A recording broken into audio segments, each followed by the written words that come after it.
I've watched hundreds, if not thousands of founders over the years build amazing products that absolutely no one uses. They spend 6 months coding in their basement, they launch on Product Hunt or throw a random post onto Reddit, and then crickets.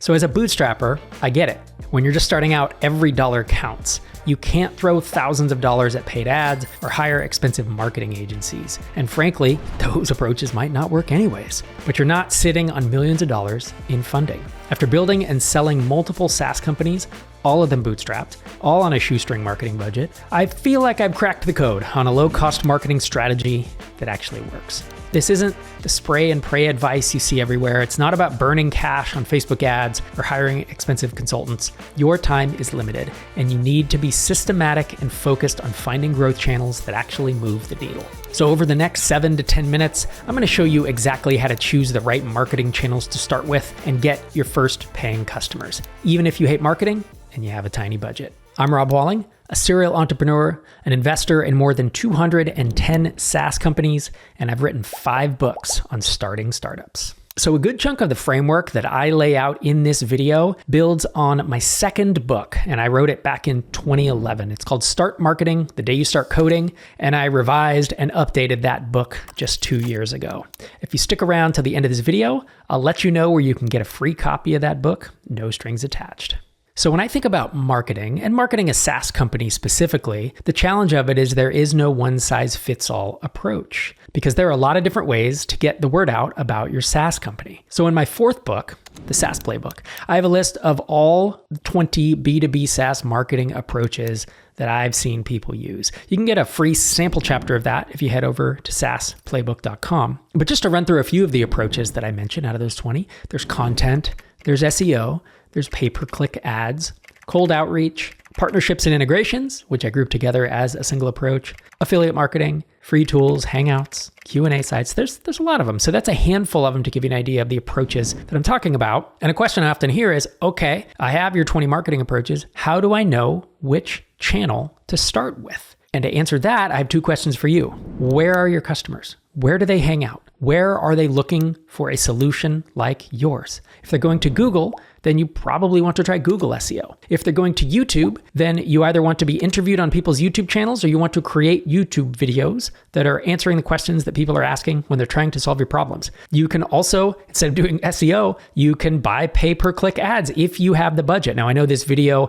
is about low-cost marketing approaches, but I do want to call that out as an option. Cold outreach, which is to do emails, DMs on LinkedIn, on X Twitter, on other place to find folks who are qualified. So that's the first question is, where do your customers hang out and where are they looking for a solution to the problem that your software solves? Then the second question I would ask is, do you have an advantage with any of the marketing approaches? And I'm not saying ask yourself, which of these do I want to do? Because that's a terrible question. It's not what you want to do. You know, if you want to lose weight, you need to eat more spinach, eat less ice cream, and you need to work out. What you want to do is eat more ice cream, no spinach, no workout. That doesn't matter. If you actually want to lose weight, if you actually want to get fit, you have to do things that you don't want to do. Same thing with building a business. If you only want to do the things you want to do, which is write code and post to Twitter, go find a hobby. Don't start a startup. Don't start a SaaS company. Building a company, doing it well and being successful requires you to do things you don't want to do from time to time. And marketing and sales might be 2 of those things. Posting to Twitter and social media does not count as marketing. I really want to drive that home here. So don't come here saying, well, I'm building an audience so that I can someday sell my SaaS to it. Don't do that. Do something that actually moves the needle, like content SEO, cold outreach, free tools, affiliate marketing, hangouts, Q&A sites, whatever it is from the SaaS playbook. You're asking yourself these 2 questions. Where are your potential customers? How are they searching to find a solution like this? And do I have an advantage with any of the existing marketing approaches? So once you have all the marketing approaches, I would personally put them in like a Google Sheet, and I would do an ICE analysis, which is impact, confidence, and ease. So on a scale of 1 to 10, what is the impact of this particular marketing approach in my given space, that if it works, what will the impact be? What is my confidence of how likely it is to succeed? And then the E is, how easy is this to execute? right? So 1 to 10, with 10 being, an impact of 10 is huge. Confidence of 10 is I'm super certain. And 10 is, it's super easy to do. And so then what you can do is you can multiply your ICE scores for each of these marketing approaches, and you get a single number. And would I just sort descending order and do the one at the top? Probably not. I would want to sanity check it for sure. And you're not just guessing at these, but there is some guesswork involved. Realistically, you may have to go online and do some research. You might need to have a conversation with someone who knows about marketing. Or you might need to read a book like Traction by Gabriel Weinberg about marketing. You might need to do some research on YouTube. You might need to have a conversation with ChatGPT or Claude and learn more about these marketing approaches and figure out how I can find out where my customers are and how they're searching for the solution to the problem that they have, the problem that I'm solving. So once I had those ICE scores, I would also then look at the speed of each of the marketing approaches. So I have this thing called the 3-factor framework, and I apply this to marketing approaches. The 3 factors are the speed of the approach, how quickly it works, the cost of the approach. Usually I think about that in terms of dollars, but it can also be time. And then scalability. How much will this scale? Because posting to a Q&A site or responding to Reddit threads can be fast and relatively low cost, but it's not extremely scalable. That's okay. Nothing is perfect. Nothing is super fast, low cost, and highly scalable, right? If you find a marketing approach like that, you are very, very lucky. But usually what I'm going to do is once I've done that ICE analysis, I'm going to pick one fast approach and I'm going to pick one slow marketing approach. Fast marketing approaches are ones that can give you a customer tomorrow or today. Slow marketing approaches might be like content and SEO, which might take 6 months to work. And the reason that I do this is I want to be building something long-term. Usually the slow ones are more scalable and you get a flywheel going. And I also want to have customers now.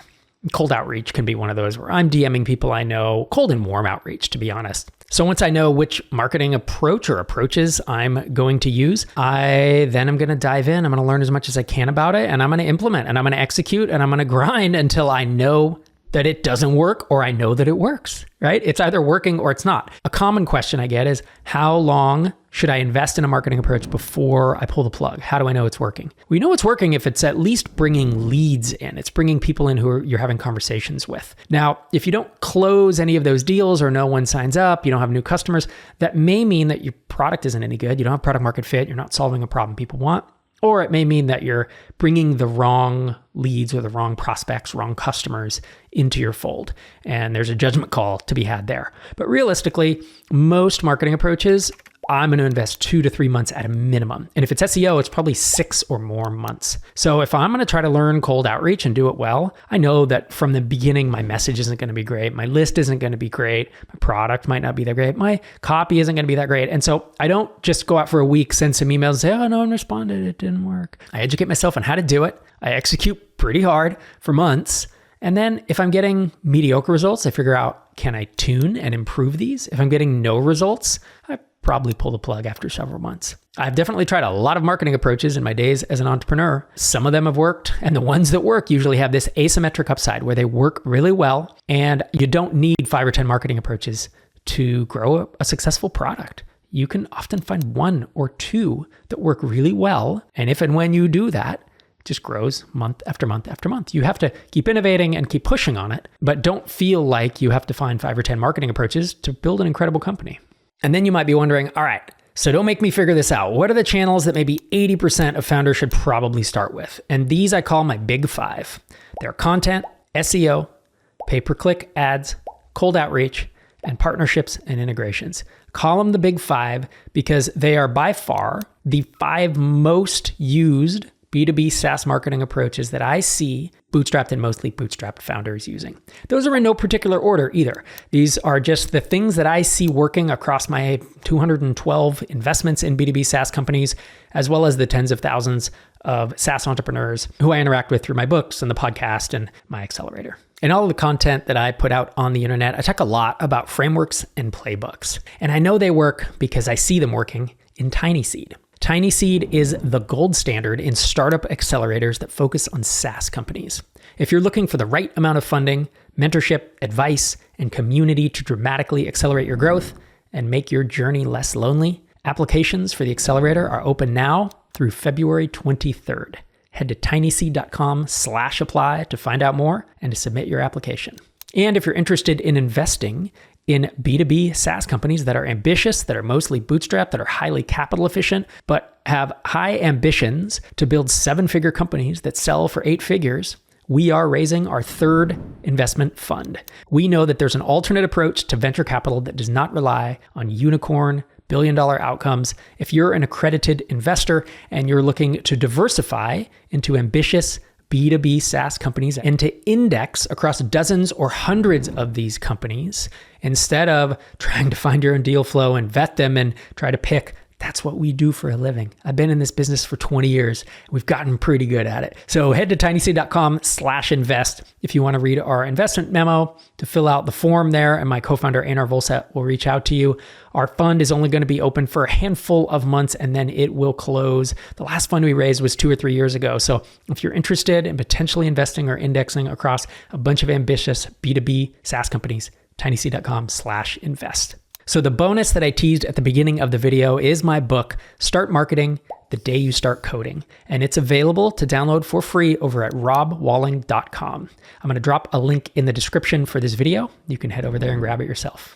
So if you figure out that content marketing is going to be your channel of choice, and I'm betting it is for many of you, you're probably asking yourself, what the hell do I write about first? In this next video, I break down the exact content framework that's helped my portfolio companies go from 0 to their first $100,000 in ARR. It's the same playbook I share with every founder I invest in. Make sure you subscribe and like this video if you want more practical SaaS growth strategies. Thanks for watching. I'll see you next time.